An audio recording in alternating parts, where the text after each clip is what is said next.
My name is Lolo Puzzlo, and this is Media Delta.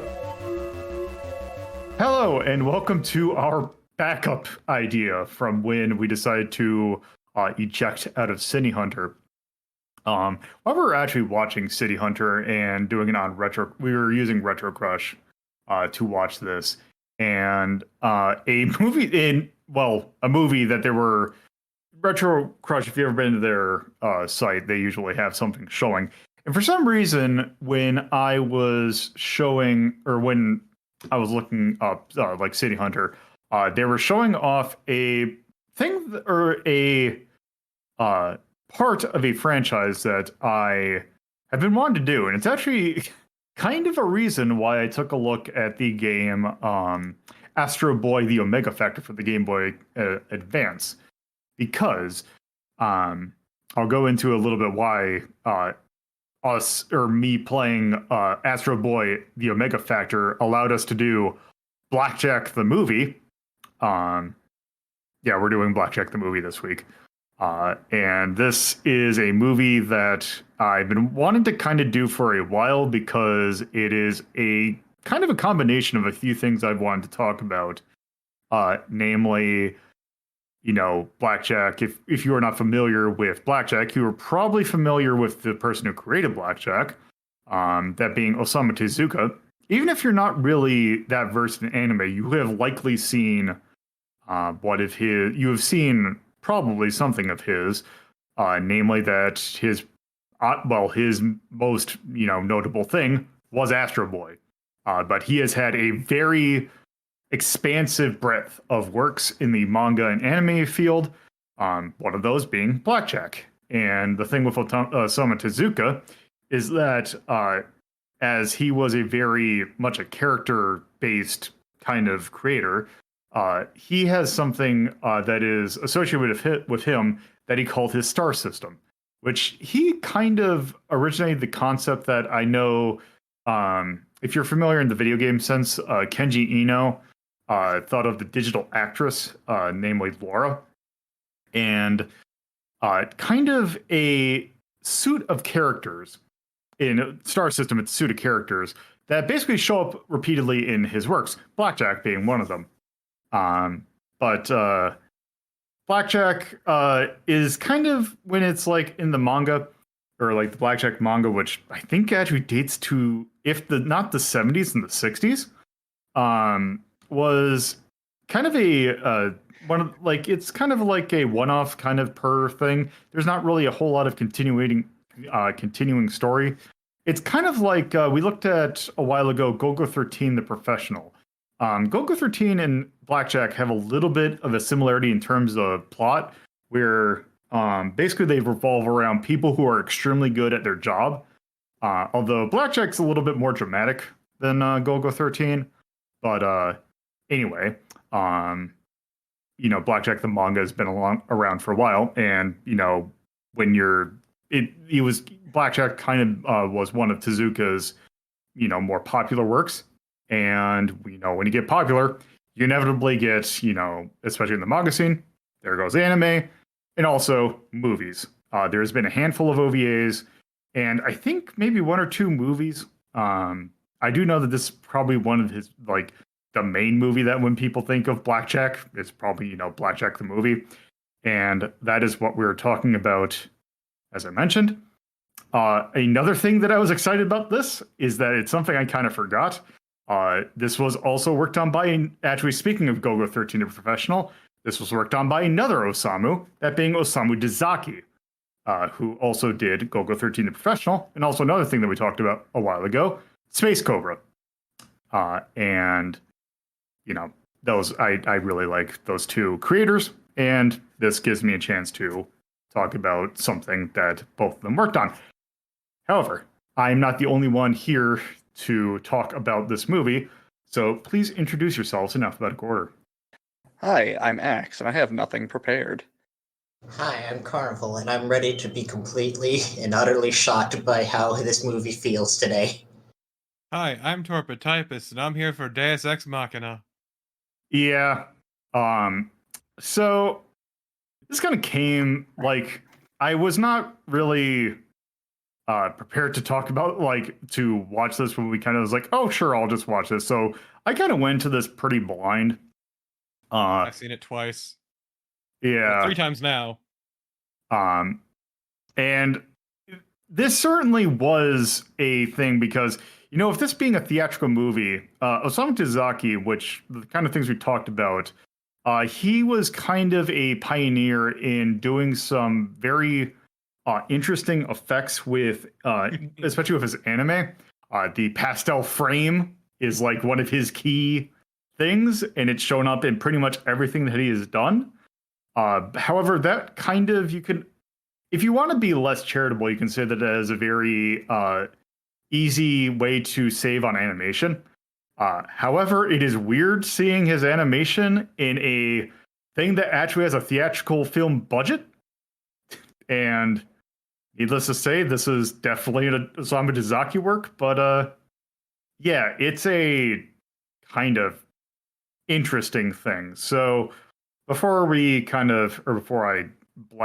babble more on this, I feel like I should probably let someone talk. So who kind of wants to give their thoughts first? More looking towards someone who hasn't seen it. Kind of. I can go. Okay. I thoroughly enjoyed this. Aside from having to look away when they did medical things, because not good with that stuff. But this was a lot of fun, and as I mentioned previously, like having a very shocking and not unsurprising, but still stark relevance in terms of today, given pointing at the world events. I also appreciate that it very much presents a difference in terms of how, for a medical drama, it's combines enough like high action and but still close enough, because I personally am not one who's always a big fan of medical dramas, just because of there's problems with how certain conditions are treated just by the genre. So I appreciate it for just going, no, we're just gonna go stupid and like some weird nonsense that's made up. Yeah, I should probably also explain for those who are not familiar with blackjack what exactly blackjack is. So blackjack is essentially he is kind of a surgeon for hire. The hire being the very key point in that.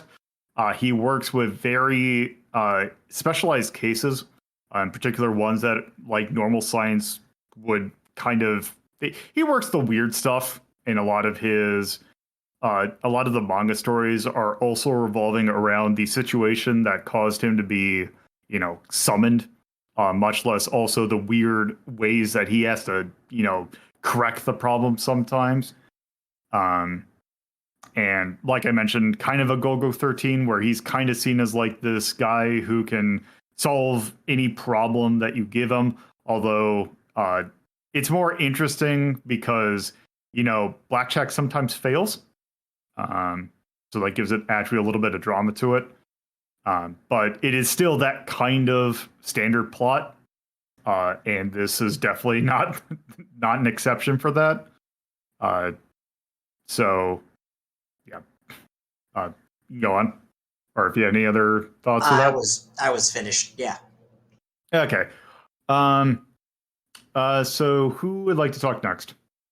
And you want to go, X? I'm eating a pretzel. You go ahead. All right. Okay. Torpo, what do you think about this?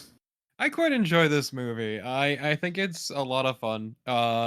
Few things though is it is absolutely gorgeous. It is a very good looking movie. It moves well. The detail is stunning, which also can cause problems for people who can't handle gore because the medical stuff is very detailed, including a brain biopsy. Yeah. So I have mentioned in the past that and Carnival mentioned it as well. I am particularly quite squeamish when it comes to gore. For the most part, it was okay, but however, there's like brain biopsies and like some of the internal stuffs were a little bit hardcore. Also, there is a shit ton of vomiting of blood in this movie, especially towards the end. And yeah, there was a dude who was vomiting 50 cc. No, he was just vomiting a shitload of blood every day, and he was just pouring blood out of his mouth into buckets as he was hooked up to a bunch of different IVs. There's like Yeah. He's basically throwing up blood, and they said with that like 50 cc's, and then they cut to a scene of him laying over a bed doing that, and then to the right there's the stand with about eight bags of blood all hooked into him at one time. Also, 50 cc's is actually what Blackjack said later on in the movie when he was vomiting blood. Yeah. That's why I misremembered. But yes. I was to say, I looked up because I was curious how many cc's of blood there are in the human body. And I is 50 cc, or thank you. People also ask, is 500 cc of blood loss a lot? What's the answer? Okay. I appreciate. So this is what, when Google gives you that and you click on the thing and it gives you like a brief, thing that the article that linked that I think that's like thing. The average amount of blood loss after the birth of a single player or a single baby in vaginal delivery is about 500 milliliters, or about half of a quart. That's The average amount of blood for a cesarean birth is approximately 1,000 milliliters. Jesus. Which I think, if I remember correctly, cc and milliliter are interchangeable, which is weird. That's a lot. So yes. Later, So apparently, the average liter of blood. The average adult has around 10 pints of blood in their body, which is considered 8% of your body weight. Yeah. Needless to say, that's a lot of blood. You really don't want to leave your body.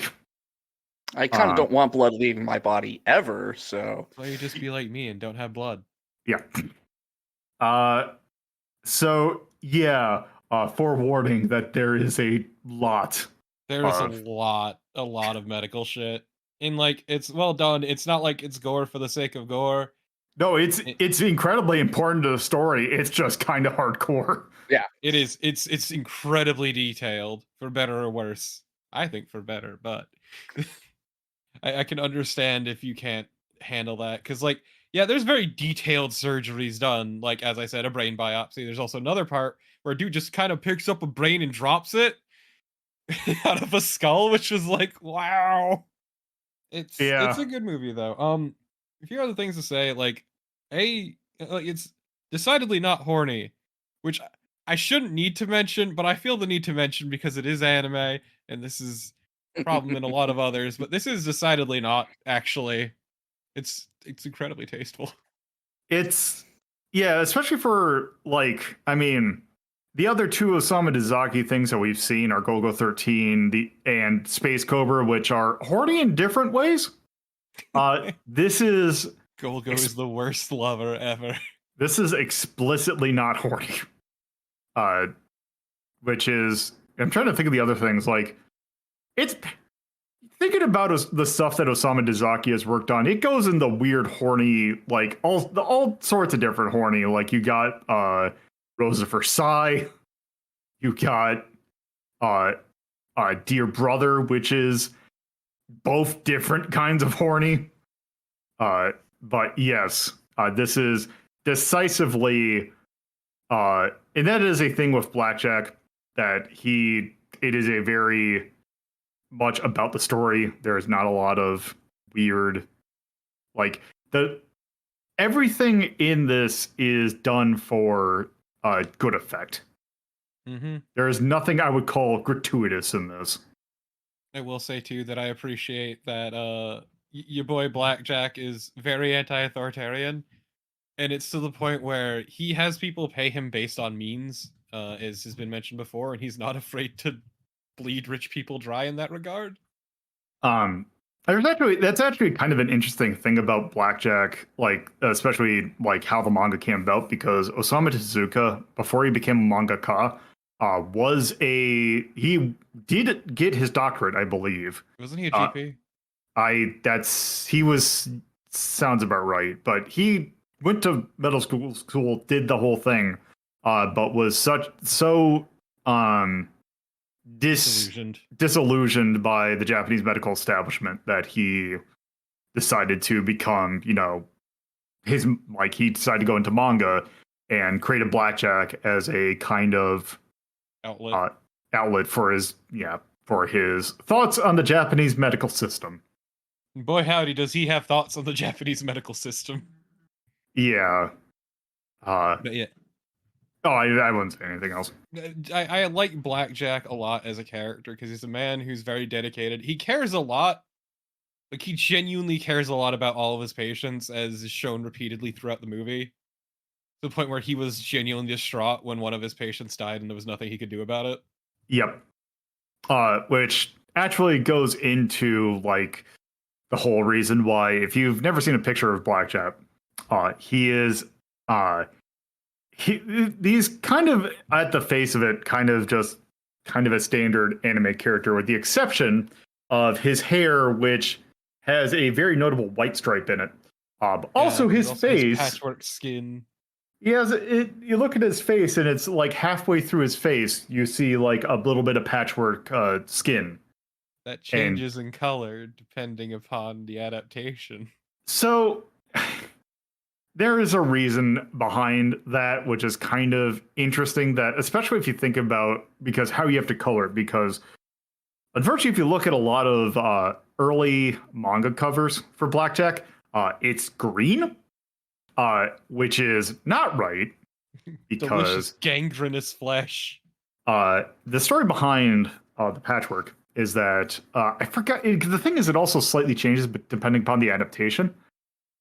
So what it is that he and his mother were on some sort of island, we were raised on, or like they were living on some sort of island when he was a child.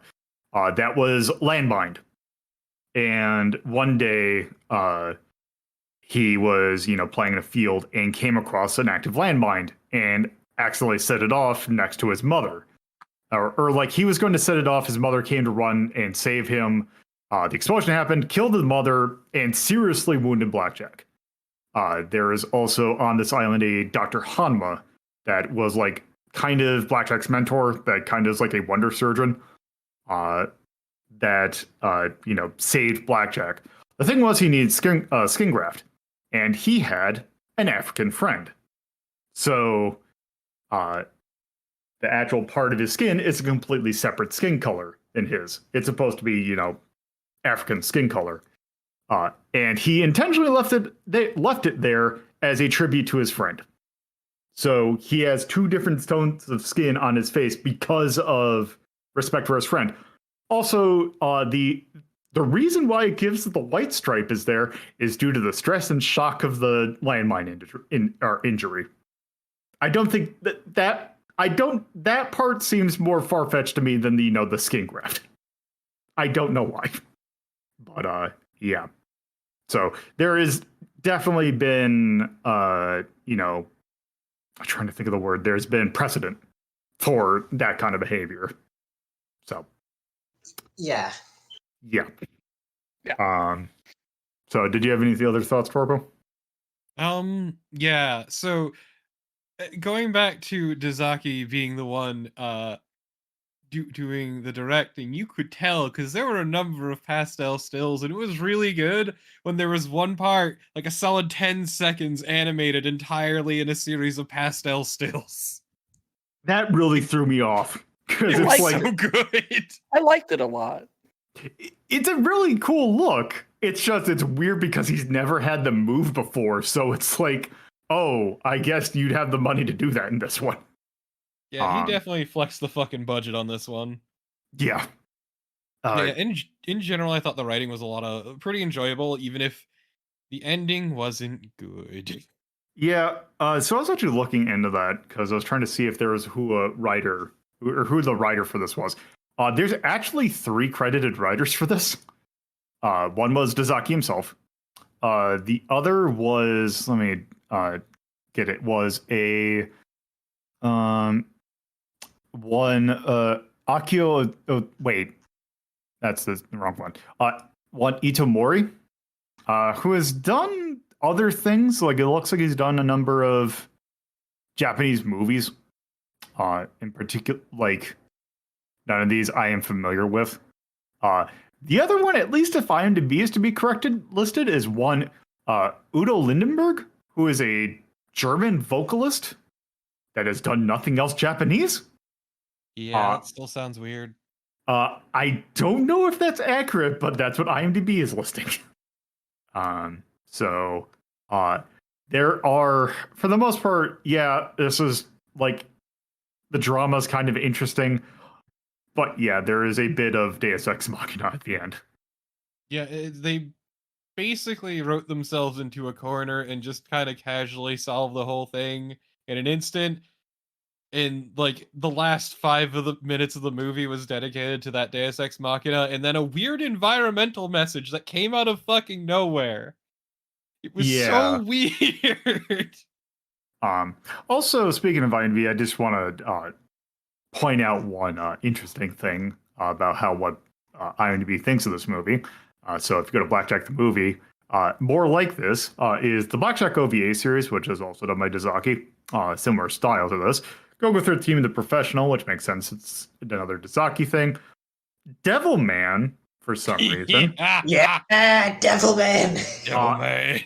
And Demon City Shinjuku. Yes! Which are nothing like this. I need to rewatch that sometime. God. Thank you, IMDb. You're great when it comes to anime. Yeah, I kind of wish that this listed what its budget was, but it doesn't. I'd imagine that getting something like this is going to be kind of difficult, but yeah. So do you have any other thoughts? Yeah, well, because like the basic premise of the plot is there's a bunch of superhuman people coming out of nowhere. Oh no, all of a sudden they're all getting very ill, their bodies are burning out. What's causing it? And then the cause is very stupid. Let me say about endorphins and how they don't quite work this way. And also, you'd have to be an idiot medical professional to pump the body full of endorphins constantly. Yeah, but yes. For a woman who's supposedly a genius, she did some real stupid shit. Because basically, one woman was responsible for the entire plot of the movie and constantly fucked up repeatedly and was an awful person and then blamed her dad. It was great. Yeah. I mean, again, this movie, this is why Robert was like, hey, remember that company that was trying to, like, steal people's blood to put into old people? This feels exactly like that, honestly. Please, that was a startup, thank you. You're Yeah, right. that wasn't stealing blood. That was just they were buying it, and I think Peter Thiel actually was big on this. Basically, it was like Elizabeth Bathory but on steroids. But yeah, it's like Yes. this entire movie's plot is like, even if it's stupid, it's like, yeah, no, I just look at the world, it's like, yeah, this checks out. No, none of this breaks my suspension of disbelief.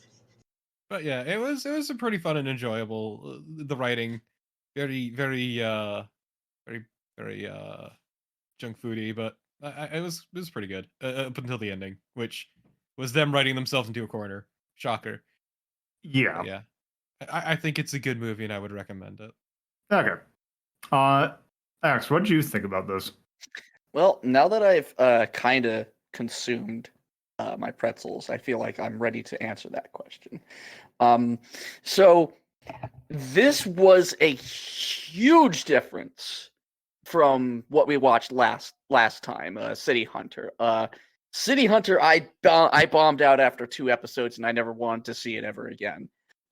This was interesting because I didn't really feel like some of the as we've done these things, I usually have some sort of like major feeling about it, either like a major negative feeling or a major positive feeling. And I didn't really have any major feeling about this. I was intrigued, but I wasn't like over the moon about it.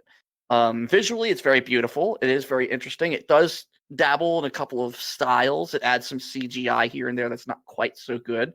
I did like the pastel scenes, but the general animation quality was very good, especially Pinocchio. Yeah, Pinocchio. Pinocchio. Very over animated. Yeah, she was very over animated, and I actually mentioned that the fluidity of the animation reminded me very much of Don Bluth was Nim, right? Yes. Yeah, so it felt very Don Bluth in certain ways.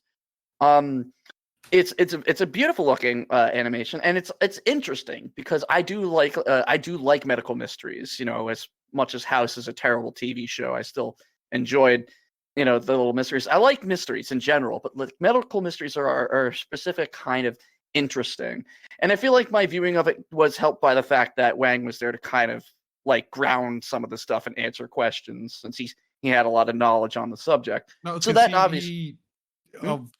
he when he was getting his degree, I think he majored in biology or something like that. Yeah. So I mean, like that kind of helped with it. So it's like, oh, is this an actual thing? Yeah. Is this an actual thing? No. So I was like, all right, cool. But as far as like the mystery itself, it starts out interesting. Like it basically it's people who are they're dying horrible deaths, and when they look the doctors look inside, they find, holy shit, their organs have aged to like age 90, but they've got the bodies of like a 20 to 30-year-old. So what the fuck's happening? It's also important to note that these people, just out of nowhere, this huge group of people popped up who had incredible superhuman abilities and were destroying records and whooping absolute ass everywhere. Yeah, they basically become superhumans. I forget. I think that's the term superhuman that they use.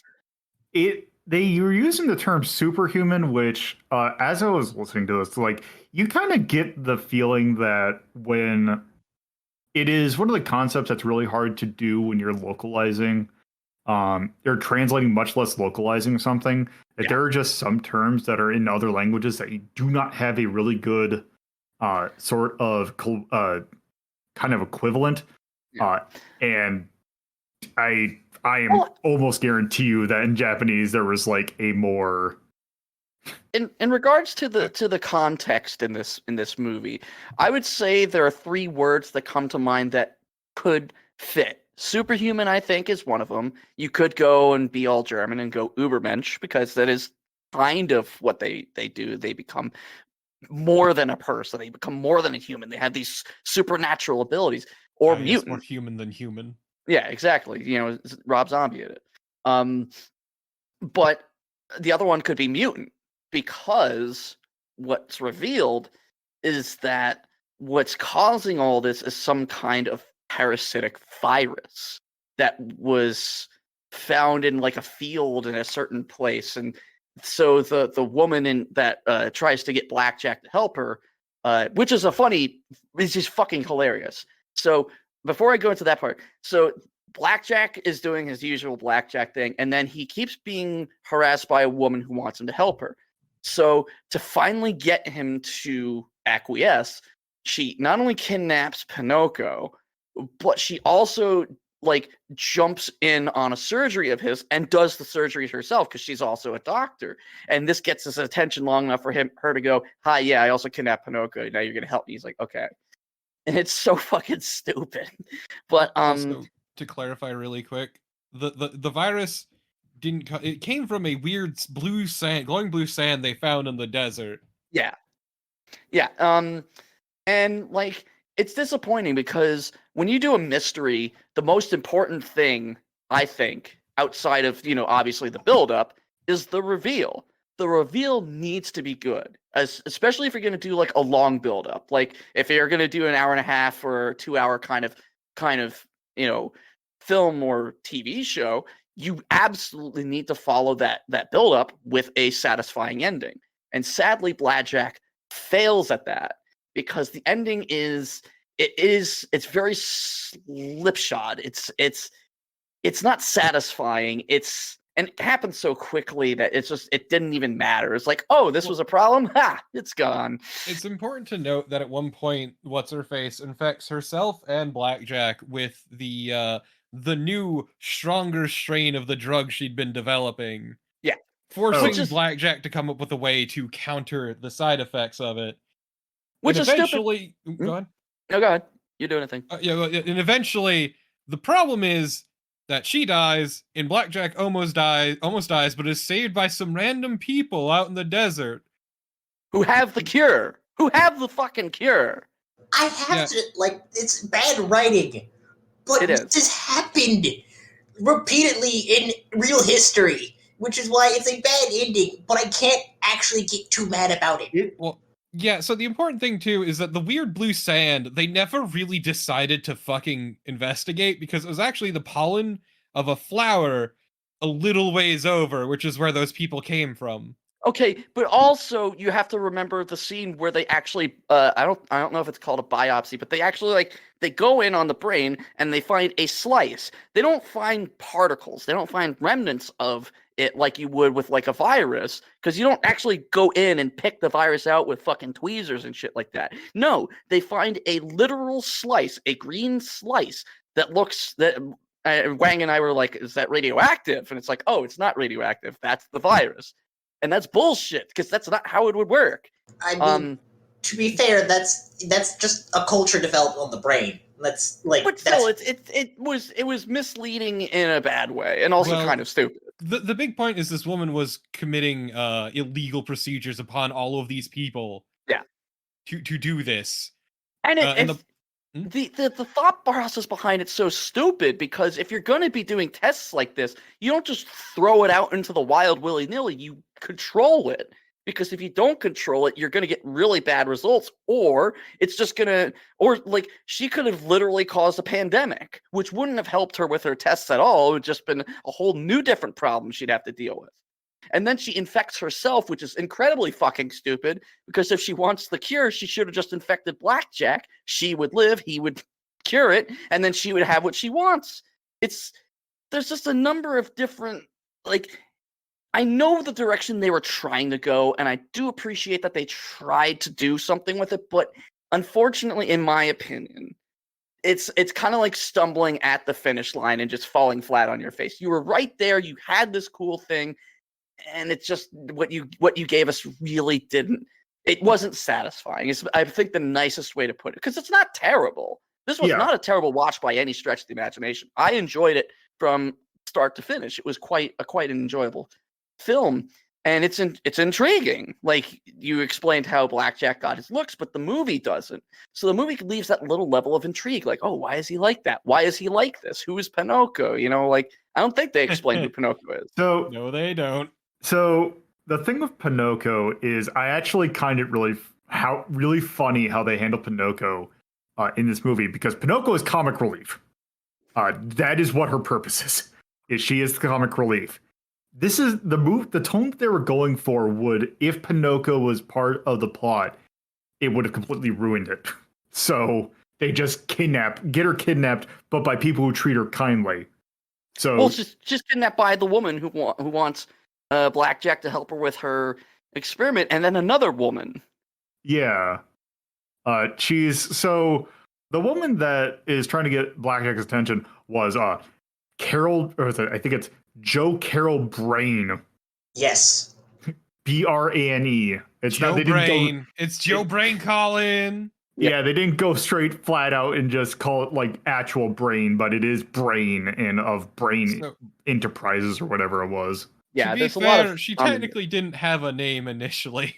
Yeah, but I mean, it's still it's a little too on the nose. Like, I mean, that's the interesting thing about this, though, is that it's sort of a weird, like, almost mismatched kind of film, because you've got this intrigue, and then you've got, like Torp had mentioned, in the final 5 minutes of the film, one of the characters who is helping Blackjack through the film decides to he's talking about the aftermath of everything that happened, and then out of nowhere just launches into this like pro-environment tirade, which, again, I'm not against the environment. I kind of need it to live. Fuck the environment, what's it ever done for me? Exactly. Fucking trees. I don't need them. But it's just so, there's a lot of weird things that seem out of place, or maybe they were originally fiddling with it to begin with and never took it out and just kind of went with it. Like, it kind of like Blackjack's face. It's a little mismatched, and it does kind of take away a bit from it. The ending, like I said, being unsatisfying, it's frustrating, because when you got a good mystery, that ending has got to punch. That ending has got to be like Knives Out had a great fucking ending, fantastic ending, right? And this one just sort of like Torpid said, and I think we all kind of said it too. we all were feeling it. They wrote themselves into a corner, and they just didn't know which way to go. And I wish it had been Lupus. It's never Lupus, except for that one time they did make Lupus. But even But, still, I appreciate. Oh, sorry, you've been wanting to say something. I'll stop for a second. I was gonna say, so mentioning the writing again, there were a bunch of weird plot points that kind of just dropped and did nothing with, like the fact that Joe Brain was a test tube baby who went to a school full of other test tube babies in an incredibly cutthroat competition to become the child of Brain Industries, and nothing came of it. Yeah, like we didn't find out the who, like, I guess she did, like she was the winner, but they didn't actually like show the finality of that. Also, They're like, just like, oh, this happened. Okay, next thing. Nothing happened to the big villain, the owner of Brain Industries, and instead he sent in a merc squad to fucking murder Joe. It just shot her to death and they left. Again, this is like, it's like, nah, I can't, like, it's bad ending, like, badly written, but I can't be mad at this ending because it's like, yeah, no, this checks out. So, I think the thing is that a lot of the what I can almost guarantee you with is that they really want you to infer some things, because the reason that I felt that Joe infected herself as well as Blackjack, and it's kind of the thing that I kind of felt like she was basically doing all these like very extravagant and like very unethical kind of things with the viruses because this was all a plot to get back at her dad. She really wanted to prove herself to her dad, but also it's kind of funny because there was a flashback where it showed that she wasn't getting perfect scores on her tests and her dad got angry at her. And it's like, damn, that's basically the movie, though, is her getting imperfect grades on tests, though in this case, people die. The thing that I was thinking is that basically this was, like, the whole thing was an attempt to, like, when she realized that what this was going on and how this was spreading, was she was trying to basically take herself out, because I'm also thinking, like, Golgo 13, like, Except that she plot implicated point, herself. She straight up implicated herself as the reason it spread, because she had all those unethical tests done. this could be, yeah, like we've mentioned, I'm trying to do the tying together, like, what's there, and it's not perfect. Yeah. No, that's kind of my issue, there's just a lot of weird plot points it picks up, then throws out the window. Yeah, and that's kind of what I'm saying is like, there's a lot that they're trying to do, and if they had taken a bunch of the stuff out and just focused on one thing, it would have been a lot better. But unfortunately, it's the juggling act, right? And you're just dropping balls as you keep throwing them. And it's disappointing because, like I said, it starts out really strong, and the actual medical mystery is very intriguing. People with desiccating organs when the rest of their body seems fine. And you could have done a lot of different things with that. In fact, Wang mentioned a couple of them, and I was expecting one of them but I forgot this was an anime, and anime doesn't do, standard. It's got to be anime. But one of the other things that Torpid brought up, and it was something I was definitely going to bring up, is it was a nice, fresh feel from stuff like City Hunter and even those awful bits in Golgo. This was refreshing because for an old anime, and again, I mentioned this during the City Hunter thing, and I mentioned this during Slayers. It's one of my concerns with going to old anime is this going to be entertaining? Is this going to be fun? Or is this going to be sleazy, skeevy, and otherwise uncomfortable? And this was not. Now, again, that depends on your viewpoint because there's a lot of gore, there is a lot of viscera, and there is a lot of actual operating, which can be a little unsettling for some people. It's not for me, but that's also because since I was a teenager, and probably even before that, I have filled my eyes and my brain with countless images of people being hacked apart and blood everywhere. So it's not as, it takes a certain specific kind of stuff to really get me to get squeamish. But I liked the level of accuracy that they had. I liked the level of detail that they had. It's just a shame that didn't coalesce into a more satisfying and I would say a cohesive storyline, because everything, it had all these other perfect elements. It had the medical mystery, it had the intrigue, it had this great art style, it had some interesting characters, and it feels like the characters weren't used that well. Blackjack specifically doesn't feel like he's used that well. I didn't feel like there was enough of him actually doing research on this stuff. It felt more like people were telling him things. And I was more interested in the idea of Blackjack himself solving this mystery. And then I feel like it was just handed to him, and it's like, that's not satisfying either. Joe Brain was just not an enjoyable character. I'm going to say that right now. I didn't like her. And I know you're not supposed to, but there's like, when you make a bad character, like, there's got to be like some likability to them to stomach the fact that they're on screen. Otherwise, you're just making the viewer feel like crap, you know? For a good example, I don't know if I brought this up before, but I went and I saw Red Dragon in theaters. For those who don't know, Red Dragon, I believe, is the prequel to Manhunter / Silence of the Lambs. Yes. And so there was a key moment where, spoiler alert, the killer is killed. And the moment that happened, it was a very silent moment. You literally could hear multiple people in the theater breathe a sigh of relief. And the reason was because this villain was convincing. He wasn't like just unlikable. There was a likability about him. There was a level of attachment that the viewer had to him. So as he was being nasty, there was a level of uncomfortability to it, because, you know, you don't want to connect to this character who's this awful. And then when he finally gets his comeuppance, you feel relieved. There's that release. And this movie doesn't give us that with Joe Brain. She's just irritating. She's grating. She's not interesting. There's no real depth to her. And when they do try to give her some level of depth, like we mentioned with the test tube baby thing, it's not explored any further. It's just said, and then it's done and over with. Goodbye. We're moving on. You want to know what happened? No. We got more story to do. Over here. And she's another wasted character.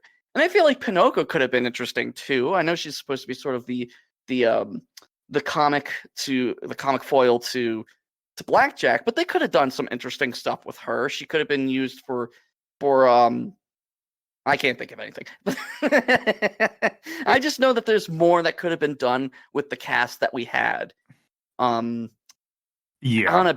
On a base level, it's good. On a base level, it's very interesting. But the more you peel back the layers, and the more you sort of analyze the different scenes, the plot, the ending, the big reveals, the more you start to realize that it's not quite as cohesive, and it's not quite as good. And it's not soul shattering. It's not like when we threw on City Hunter and we're like, wow, this is the fucking worst, and then turned it off.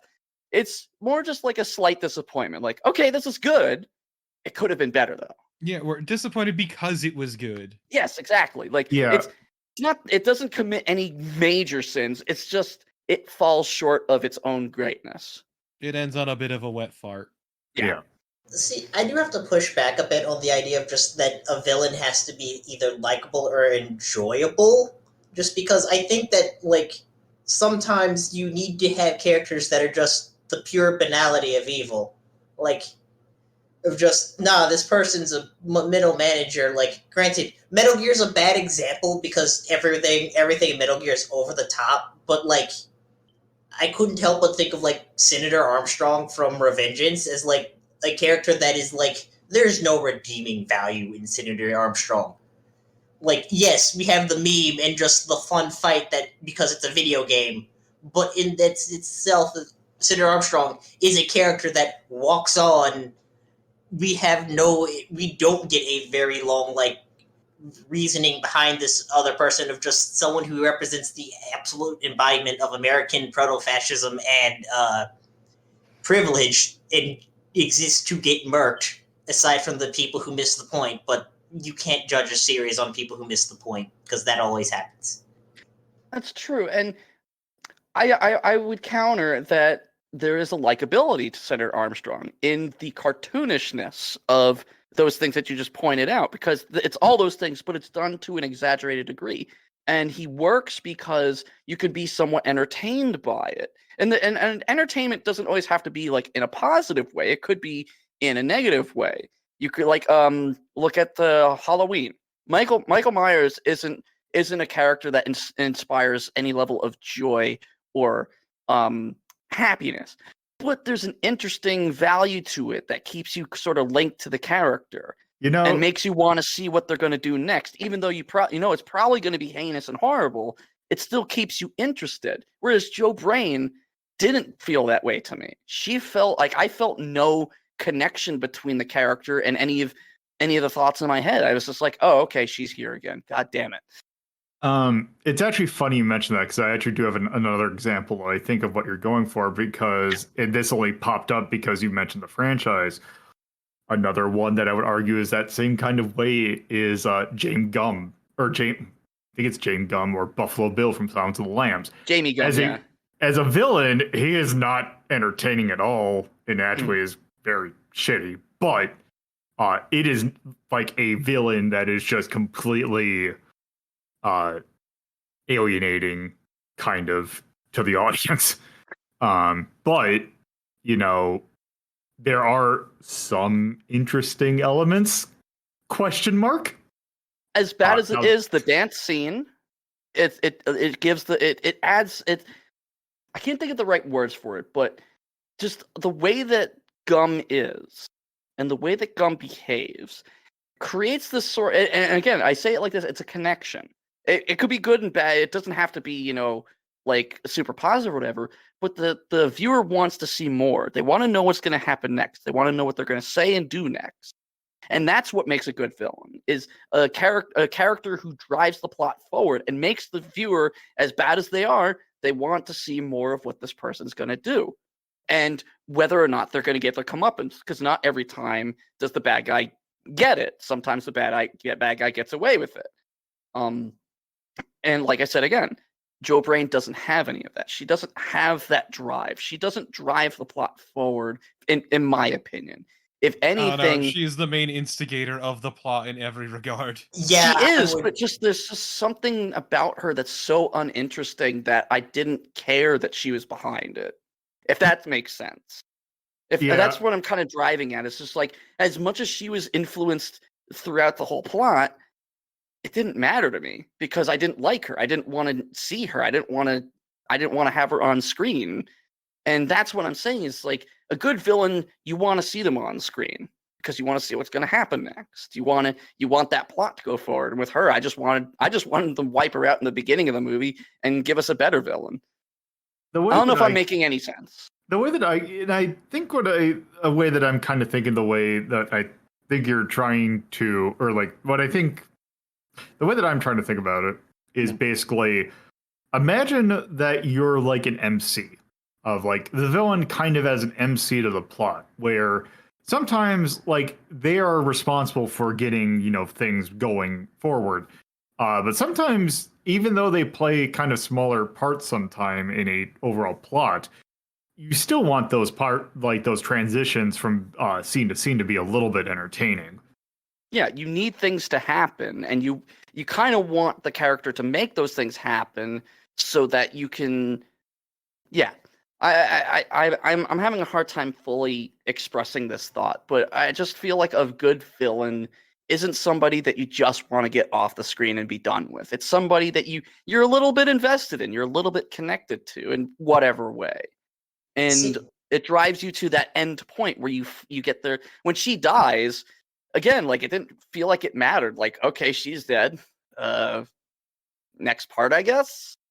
I guess that's an interesting thing, because like those MC bits for anything are always the worst for me, because it's like, no, please get on with it. I don't care. You're wasting everyone's time. Move on.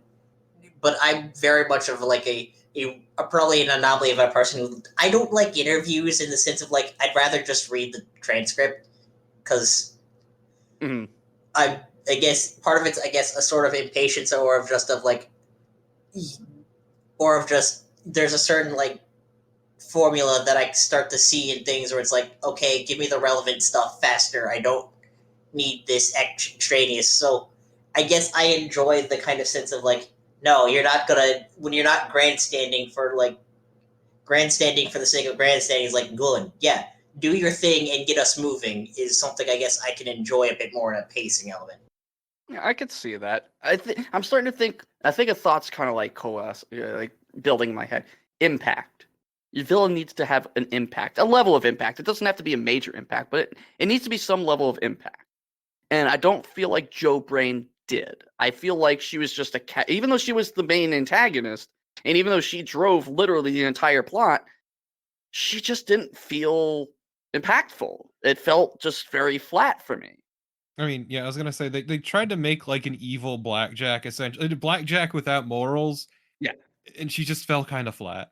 Exactly. Yeah. But I don't really remember the soundtrack, so I guess I could say it's There not. really wasn't anything other than one song. You Like, mean the opening and ending, both of which were terrible and unfitting? yeah, Yeah. this is Because Dizaki has a weird obsession with unfitting music. yeah. But I don't know if I have any other thoughts.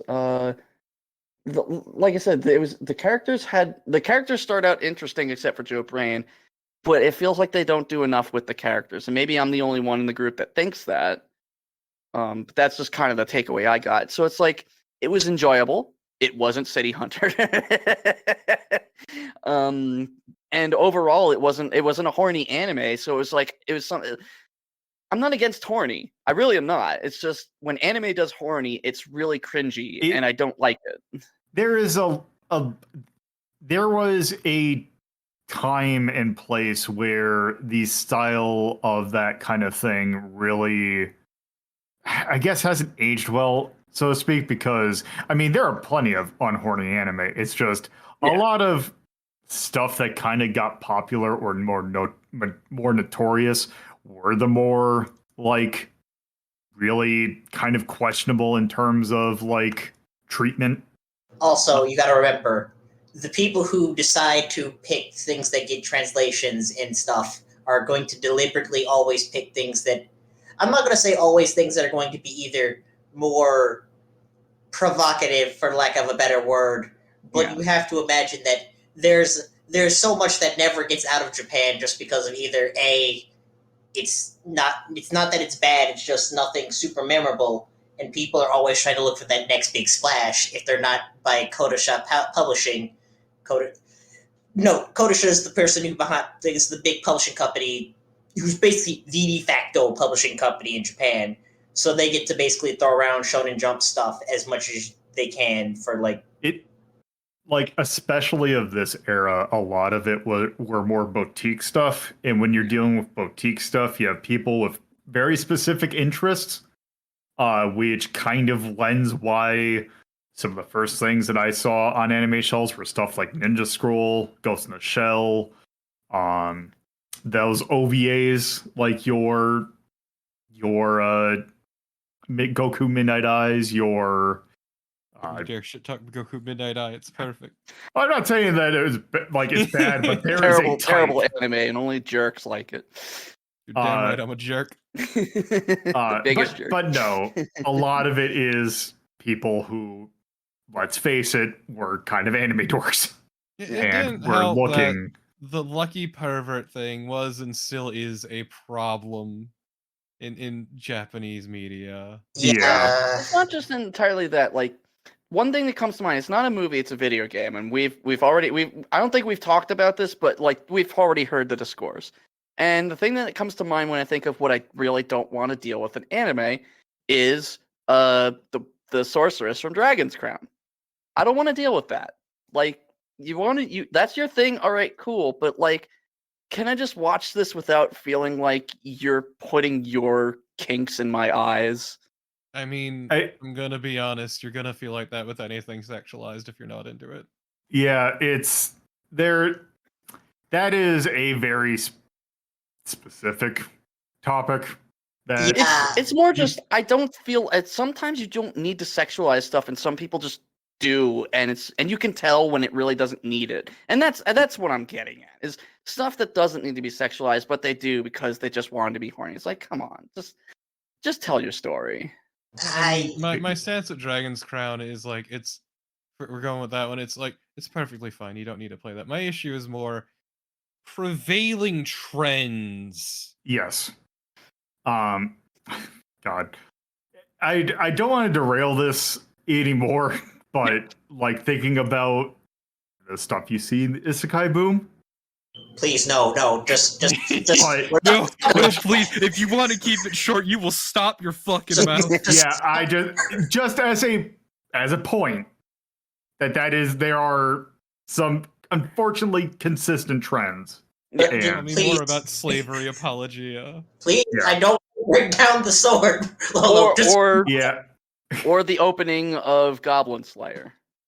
It- Totally That's- unnecessary. Totally Please, unnecessary. Please Yes. talk about the movie. We're just gonna get so hard derailed at this point. That's I think. But the point- the especially- point- Go The ahead. point is that's what I don't want to see. And I'm glad that this didn't do any of that. It had a story it wanted to tell, and for better or for worse, it stuck to it, and it didn't go into cringy or skeevy territory to do it. And I appreciate that. That's the whole point I was trying to make. I did a terrible job of it, but that was the point I was trying. Fair enough. Took the long way around, but you got there eventually. Well, I mean that's unfortunately the way it works. Is I say a million things, and I go, oh yeah, this is what I was trying to say. But I think those are my final thoughts, so that we don't take 2 hours talking about this, because I want pizza now. All right. So this is interesting to me because I am a huge fan of Osamu Tezuka. I think he is probably one of my favorite creators of media. And I was actually kind of thinking about it because I'm like, because thinking about this, this was made long after Tezuka passed, which I think he passed away in the 80s. yeah, tragically, but yeah. Yeah, also really fucking uncomfortable last words. Yeah. He died basically. His last words were him yelling at a nurse that he wants to continue working, or he was working. Like, give me back my sketch pad. Yeah, he died of stomach cancer. Which coincidentally, Osamu Dezaki also died of, well, he died of lung cancer, but very similar circumstances. But I was wondering if Dezaki actually worked with Tezuka, because, this being a work that he made after Tezuka passed, this is not specifically made on any manga, so it's an original thing. But Dezaki started with Astro Boy. Oh, yeah. I do want to mention, to make the last words that he said even more tragic, it was specifically, "I'm begging you, let me work." Yes. And a lot of people, romanticize that as him yelling at God for him to that, but I'm pretty sure it was just a nurse. It was just a nurse because she was taking away his drawing equipment because he was dying from a terminal illness. Yep. And probably working on a Hinotori at the moment, because that is his magnum opus that he never got to finish. But yeah, so Dezaki worked with Tezuka on Astro Boy, Big X, which is another Tezuka thing, which actually was in Astro Boy: The Omega Factor. Dororo, actually, the 60s version of Dororo. He worked on that. Also, the 1969 X-rated film, 1001 Nights, that he worked on with Tezuka. So he did actually have experience working with Tezuka. But yes, I could post a GIF of a scene from 1001 Nights that definitely codifies the fact that he might have been probably the OG furry. But Well, yeah, Man, I have to bring it to you. No, the OG furry lived back in Mesopotamia. Let's be real here. okay, the yes, modern concept of the furry, though. yeah. His daughter straight up cracked open his desk and found various erotic pictures of anthro women. Yes. That is, and that's not like an exaggeration, no. Well, it wasn't like straight up porn, but it was definitely horrid. Erotic doesn't necessarily denote porn, but yeah. So yeah, he's just a creator that I find interesting, and Dezaki also a creator I find interesting. So this was like me watching this for the first time. I like this. Like, I really like. I like this movie for the most part, other than the parts that I had to kind of walk away from. It's nice seeing Dezaki with a budget. Yes. So I don't really have much else to add that really hasn't been said, which is perfectly fine. But yeah, as someone who liked Tezuka's work, I think that this was a pretty decent job at doing it. I have not seen the series of OVAs that Zaki also did, although I'm pretty sure those were generally held in high regard. The TV show that came out in, I think, 2004 was, I believe, a pretty decent retelling. That actually was retelling stuff from the manga. Those I remember liking pretty much if you're looking for some stuff of Blackjack to watch. There's also another TV series, which I think was called Blackjack 21, which is another original story, which I didn't particularly care for because I thought it was kind of a little bit overblown even for a Blackjack story. But I felt that this was a more, for the stuff that is in an actual original story, I felt like this was a decent telling of a Blackjack story. Although, like I mentioned, probably got rid of Pinocchio except for some small cameos because she definitely would not have fit the tone that they were going for this movie, which is a little bit darker, like I think in terms of tone than usually. Blackjack stories definitely have gone dark, but for the most part, they're dark in concept. Like for example, Pinocchio as a character, she basically was her origin story is basically, and I'm going to probably get a few of the finer details wrong. There was a woman that came to Blackjack because there was a cystoma in her. That actually was turned out that originally when she was, a fetus, she was originally going to have a twin with her. But the twin was absorbed into her body, and as she grew or as she aged, that cystoma started to get like a full-on central nervous system, like start to form inside of her body. Like the panel that they draw is like there is like a face in her stomach. Basically, she had a parasitic twin. Yeah. So Blackjack removes Pinocchio or removes the cystoma, and like so there's a bunch of body parts there. And I think he does it in a way that it keeps the body preserved, essentially, or like the cystoma preserved. So as he's working on, like after the work is done, he gets drunk one night and gets some like artificial body parts and makes Pinocchio out of that cystoma. And it was like, oh, I bet you I could do this. And he doesn't. And Pinocchio's made. So Blackjack invites the woman back to like his place and says, hey, I have actually here is your sister. And first thing Pinocchio does to this woman is beat the shit out of her because he was going to kill her. But then the other woman disowns her as her sister and just kind of runs away. And Blackjack just takes her up on as essentially as his daughter. Although there is some slight, but she's actually 18 kind of thing going on. And Pinocchio wants to marry Blackjack. That is mostly done for laughs and is never actually like... Nothing happens of that. We don't go full Sasami on it, which is thankful. This is not an Usagi drop moment. Blackjack has zero interest in her, and it is always done as like a cute child thing. But yeah, like, and there's also like Blackjack having to remove a scalpel that his professor or like his teacher, Dr. Honma, accidentally left in him as a child that had calcified a sheath on it. And basically, it was like Honma's like always been regretting that before he passed.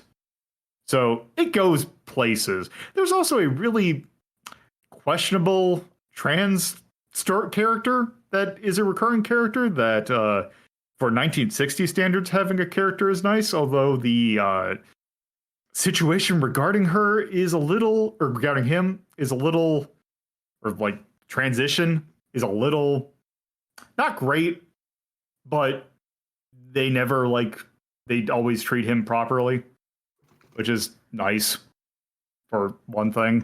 But yeah, it goes some interesting places, but this was a decent this is a decent Blackjack bit of media.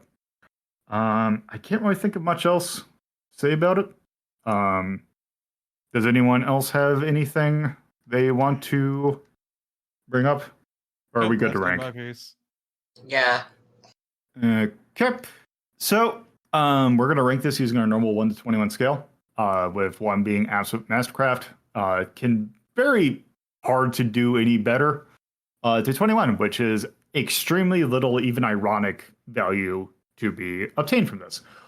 So, X, what is your numerical ranking for Blackjack the movie? Based on everything we've discussed, what I've said and what other people have said, I would put this somewhere around. My heart is telling me I want to put it in the blues. I'm just stalling for time, so I pull up the list. Yeah, no, I'd say 6 or 7. All right. Carnival. Yeah, that's what I was gonna say, a 5, 6, or 7. Okay, Torpo. See, that's what I'm debating. Either a 5 or a 4. Because I would watch this over Space Cobra. All right. I would also watch it over Moomin Valley, but Come on, I'd be content with a 5 or a 6. All right. It's definitely something I had to think about because like when I first started this, I was like thinking no lower than 4, but then considering it's like definitely like revising it, like the 4 to 6 scale somewhere in there is definitely where I would put it. Yeah, But I that's just about don't know. my feeling. I don't know where I would slot it though, because it's like there are definitely things that I would definitely watch this over, but it's spread between all sorts of things because it's like. Mhm. I would probably like to watch Space Cobra more than this, but that's more of a genre thing than per se of quality. Whereas, like, I would absolutely watch this over Merry Christmas, Mr. Lawrence, which is this again just this is more genre versus than quality kind of taste thing. I would There's still watch a couple that Merry I don't Christmas, put. Mr. Lawrence significantly over this. It's the problem of the I always consider these specific numbers to have a plus or minus 2 for these for individual tastes because of course you're going to have taste involved in this. So It's not like there are a couple that I don't agree with. I mean, yes. But Jamming that delete key as hard as I can. so I actually had the exact same scale that Carnival did. I was thinking somewhere between 5 and 7. I also would probably watch Space Cobra over this, but also for me, I don't like like gore and blood and vomiting blood, so I'm probably never gonna watch this again voluntarily. But from a critical eye, I do feel like this is done a little bit better than Cobra. So I'm kind of see. Here's the problem: is that especially after we did the thing, we have a shit ton of things in 5. But Yeah, that's like 4 or 6 maybe. Yeah, that's what I'm thinking too. Is like we have so much in 5, we should. It's like. I say But- we put it wherever it naturally goes, and let's not worry how much is Yeah. in where. Look, Yeah. I'm just saying, at some point we need to go Mama Bell on that fucking 5. yeah, but that is maybe next year. So I mean, if we look at it, if we look at the spread, I would say 5 is 5 is the most common number with all everyone except for Axe has a 5. Although 6 is also pretty prominent because everyone except for Turbo has that. So the 5 or 6 range, I feel, is definitely the good place to start. Which, to reiterate the stuff that is in 5, we have Adventures from Moomin Valley, Game Center CX Season 1, Jaws, Starcade, the Bugs Bunny Roadrunner movie, Running Man, and Uncut Gems. And in 6, we have Mappy and Space Cobra. I feel like just because like yes, this is better like as a work. I think the Blackjack movie is better than Mappy and Space Cobra, and I think it's a more natural fit in 5. I go ahead. Here's what I'm thinking, right? Let's look at Street Fighter 2, the animated film. So we got 2 animated films. Let's put them side by side. How do you feel about the 2 of them compared to one another?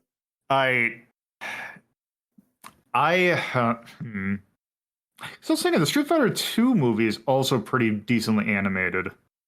I Yeah, it's kind just of also got no plot. It is bare bones as fuck, and it's just watching people beat the shit out of each other. What is this is that for? true, but it also has it doesn't have a plot, but also it's the kind of thing where if you take the ups and downs of the thing, it's kind of consistently in the middle. But Blackjack, you have ups, but also you have downs. Mhm. And it is, do the ups override the downs? I would say yes, personally, but I don't know how the rest of you feel. It's actually the thing that I was actually looking at the sevens, Area 88, because that's also another situation where, man, this is cool. That ending kind of deflates the entire experience, though. Oh no, like Blackjack's ending is much, even as bad as it is, it's much better than the Area 88 one. Like, So at least we could say it's above 7. Yeah, We I could think start it's there then. yeah, because then we have Mappy and Space Cobra. I was not there for either of them, so I don't know what to say about it. I kind of have to say that it's probably above both of those. yeah, As much like, as I really like Space Cobra. Right. So then the floor at the moment is 5. 5. Which Well, where's our ceiling? I think I 3. think the ceiling we had is 3. So the stuff that we have in 3 is Sturdy Pair, Project Eden, Ghost in the Shell, Streets of Fire, and Road to El Dorado. No. I would say those films are better. yeah, no, Yeah. it's a 100%. if it's going anywhere higher, it'd be 4. It's 4 or 5 where it goes. It's Like, 4 or Yeah, 5. so 4 or 5's where we've narrowed it down. Well, here's my argument. If Street Fighter 2 was really just mindless punching and really wasn't all that big of a story, I would argue Street Fighter 2 probably should come down, and then I would put this in 4 in place of it. Well, I mean, yes. That's possible, though. I think that sometimes just punching and kicking, sometimes that's like it's a very good version of that. So I would not mind keeping both of them at the same level. yeah, I'm fine keeping them That's both fine at by me. 4. Yeah. So I think 4 works. Like, I mean, there are some things in 5 that I personally would say, although Jaws is in 5, and I'd much rather than it. I think 4 is fine. Surprised Running Man is as low as it is. I think the Running Man was long. No, it also the Running Man also had some. Running Man was had fine. Sub-Zero in it, which that wasn't great. Which also reminds me, did I put S in for Running Man? Now that I'm thinking of it, I did. Okay, I'm gonna have to listen to the Street Fighter episode. yeah, that was a while It was ago. 39. Yeah. But yeah, 4. I'm fine with 4.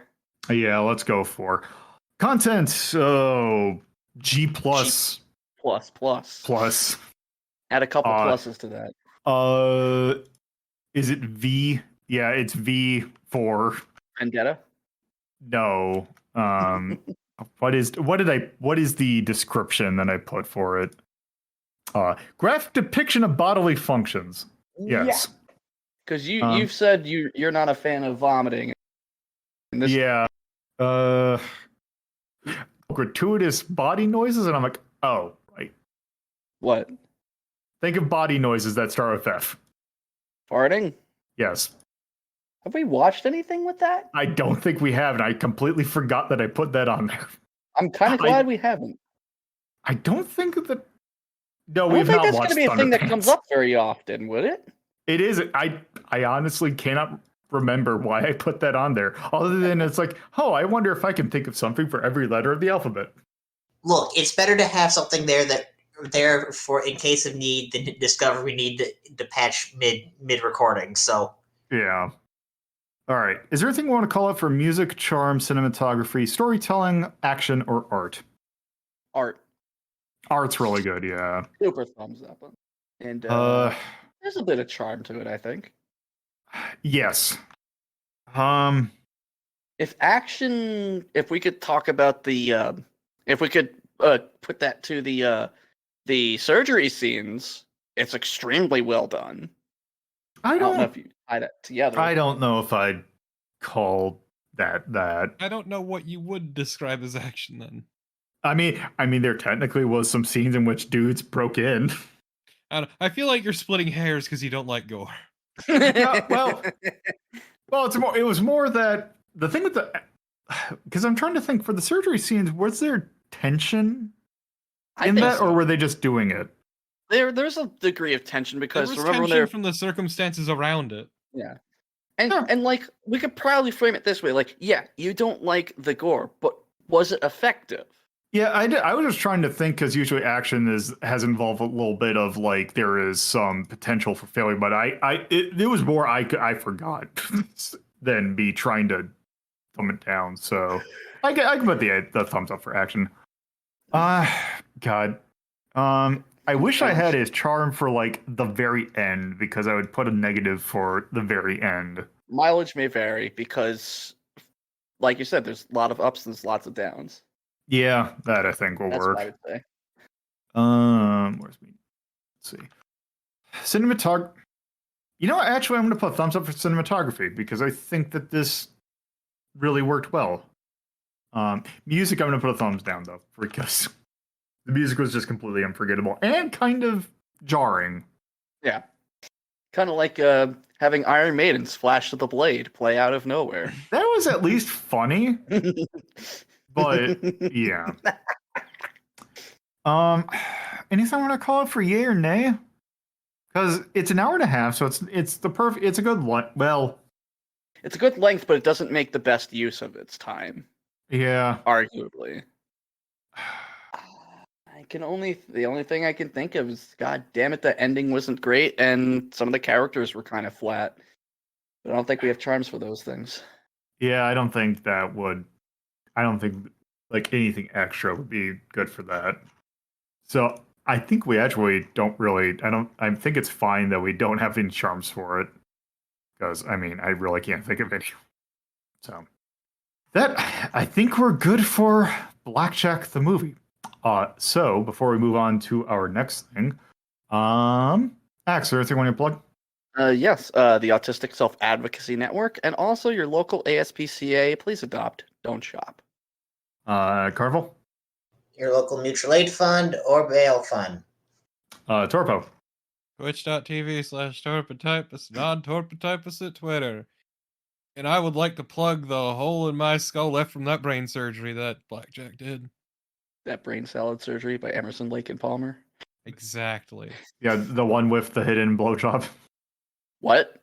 I think that's the one that it looks like there is something in that lady's mouth. Is it like the Resident Evil 6 giraffe blowjob? Take a look at the album cover and it might be more obvious now that I've said that. Regardless. So next up, we are going into the stuff that we're taking a look at for February. And we're starting off with a interesting thing. This is also this is a set of OVAs based on a manga that nobody knows about because this is something that was obscure even in Japan. Like I have seen very little of it. And this did come out over here in English, but I barely know anyone who is familiar with it, and the only reason I was familiar with it because of the weird-ass Famicom Disk System game that came out from this franchise. It's fucking terrible and worthless, yes. Yes.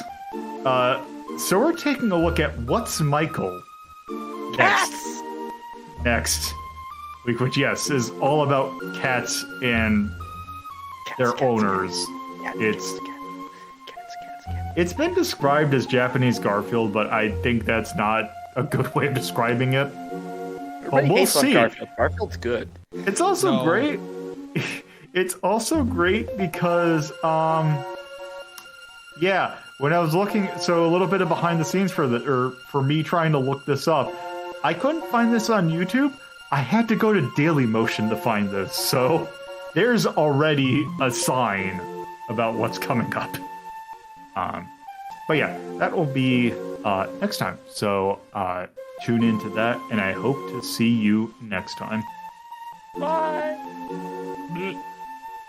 If you would like to see the list in which we have ranked every single thing we've done for Media Delta, you can go to r3.ldp.life in your browser. If you would like to watch the sister show that determines what could show up on Media Delta, that's Retro Rank Rhapsody, you can watch it live on Twitch at twitch.tv/LoloToPuzzlo or on YouTube at youtube.ldp.life. If you would like to discuss this episode with others, please join our Discord server by going to discord.ldp.life in your browser, which should give you a link. Thank you again for listening.